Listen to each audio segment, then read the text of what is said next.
Ladies and gents, welcome back. Yesterday, Justin Trudeau dropping an F-bomb in the Parliament during question period. Not the F-bomb that you may be thinking of, but the actual six-letter homophobic slur F-bomb, which coming from him and his stance is a little bit more damning, if you ask me.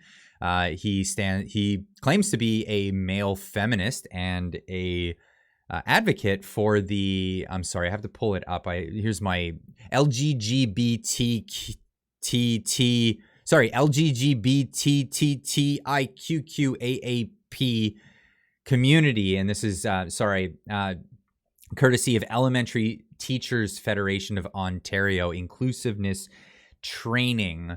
I could get more on that if you guys want me to take in on that story. But here we have an heated exchange with the Prime Minister during the question period yesterday, where he, off camera, without the mic on him, dropped this F-bomb. But here is the heated exchange that took place just prior that actually got him upset. Prime Minister said, and I quote, "One has to be very, very cautious before deploying military in situations engaging Canadians. It is not something that anyone should enter in lightly," end quote. Yet now we have learned that Canada's special forces were operating surveillance aircraft, I'm sure they were just in training, over Ottawa during the February truckers' protests. This contradicts everything the government has said to date. Liberals didn't put soldiers on our streets, but they did put them in the air, Mr. Speaker. Wow. How can the Prime Minister justify using military assets to surveil? The Right Honourable Prime Minister. Mr. Speaker, I want Canadians to pay very careful attention to this exchange. What the member opposite just engaged in is dangerously close to misinformation and disinformation designed to gin up fears and conspiracy theories around what happened a number of months ago. It is entirely irresponsible for members of Her Majesty's loyal opposition to stray so close to misinformation and disinformation. I would ask them to be more responsible. So clearly not answering the question, as it were, for what it was, the question about military aircraft surveying Canadian citizens on Canadian soil. Just dodging the question and jumping into the latest from the United States. Seems to be the trend. Grab American politics and use that in Canadian politics to it's misinformation, disinformation from the Ministry of Truth down south of our border here. But after which, he apparently dropped an F-bomb. The homophobic slur, the six-letter F-bomb. He dropped that, and it was heard by many other parliamentarians, to which afterwards he stormed out and said this incoherent babble. What is the nature of your thoughts, gentlemen, when you say you move your lips in a particular way? Okay, all right. So what was being said here was, what is the nature of your thoughts, gentlemen, when you say you move your lips in a particular way? What he was trying to do there. So they were asking him about dropping the F-bomb because it was heard by other parliamentarians and reported on to these reporters. So when he came out, he was asked about that, so that he he tried to make the statement, "What is the nature of your thoughts, gentlemen, when you move your lips in a particular way?" Which is to make himself sound smart in doing that. But when you try to sound smart and you use particular language that you don't use in your common vernacular, and you fumble over it, it makes you sound like more of an idiot. So that was the exchange there. Now, other parliamentarians were asked about what the profanity was about, and we have this here. Yeah, so we were asking questions about several articles that had appeared in the Globe and Mail. There was one in the Ottawa Citizen related to the use of Canadian military aircraft during the Freedom Convoy flying over Ottawa. It's question period. The opposition has a right to ask questions of the Prime Minister. We asked the question of it. He responded, of course, as he's always doing now, that the opposition is engaging in misinformation and disinformation. We were just asking a question on what was in a newspaper article. After my colleague Carrie Lynn Finley sat down, the Prime Minister used an unparliamentary term. He dropped an F-bomb. Everybody in the first two rows across from the Prime Minister heard it. I asked the Speaker, there was a point of order that came up from the member from Foothills asking for an apology. By that time, the Prime Minister had already left the House of Commons. I then provided some clarity to the Speaker as to what was said and asked the Speaker if he would look into Hansard to see if it was recorded, because if it was unparliamentary language. And I can assure you that there was nobody on our side, despite how the debate went today and the question period went, there was nobody on our side that used the F word like the Prime Minister used today. So he gets into this further. I'll leave this clip in the description down below. You can check out it in its entirety. There's another additional 2 minutes to this clip. But let's get into what exactly triggered this whole reaction.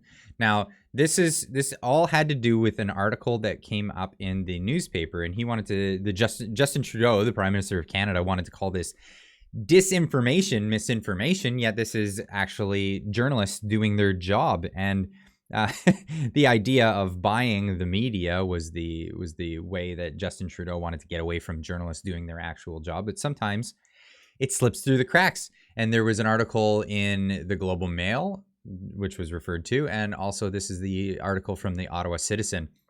Surveillance aircraft over Ottawa during the Freedom Convoy protest operated by Canadian Special Forces.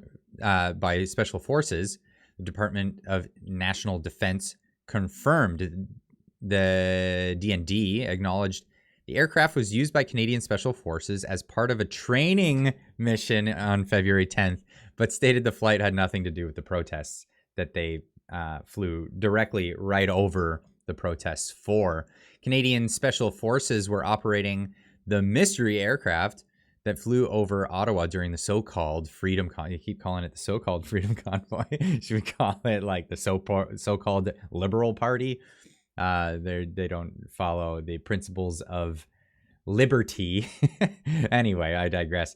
So over the Freedom Convoy protests in late January and February, this newspaper has confirmed the U.S. registered King aircraft was airborne over Ottawa on January 28th, 29th, February 3rd, 10th, and February 11th, according to data collected by Stefan Watkins, an Ottawa researcher who tracks movements of vessels and planes.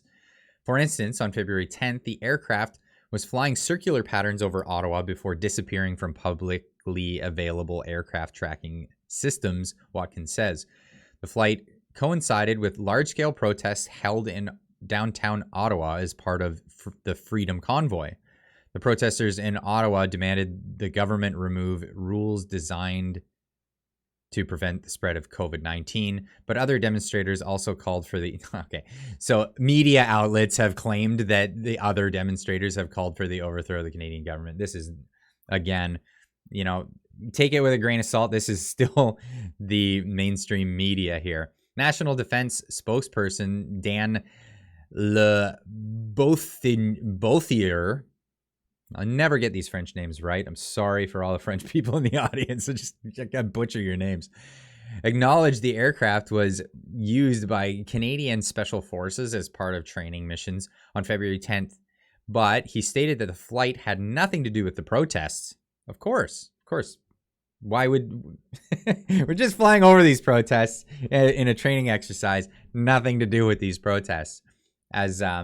As they're looking to declare a state of emergency over these protests that were legal protests. That obviously there was a lot of contention there. Canadian Special Forces are preparing to receive their own King aircraft outfitted with their surveillance equipment and have been conducting training leading up to the delivery of those planes.